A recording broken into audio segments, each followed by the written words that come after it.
L'affaire Karachi n'en finit pas de faire couler de l'encre. Les juges en charge du volet financier ont demandé la saisine de la Cour de justice de la République. Ils réclament une enquête sur l'ancien Premier ministre Édouard Balladur ainsi que sur son ministre de la Défense François Léotard. Selon les juges, les éléments recueillis rendraient nécessaire l'audition comme témoin assisté de Nicolas Sarkozy, ministre du Budget au moment des faits.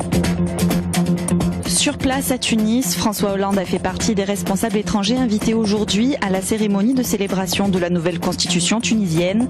Le président français, seul chef d'État européen présent, a déclaré à la tribune de l'Assemblée qu'il s'agit d'un texte majeur faisant honneur à la révolution tunisienne.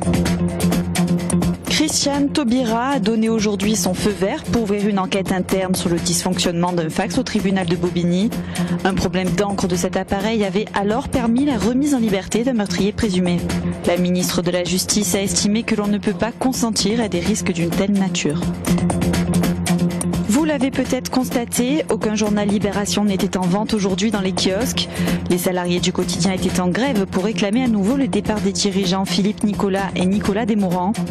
Les grévistes dénoncent le plan d'économie surréaliste, selon eux, proposé par la direction. Une chute de 15% des ventes l'année dernière et 6 millions d'euros de dettes. Le quotidien ne dispose plus que de quelques mois de trésorerie.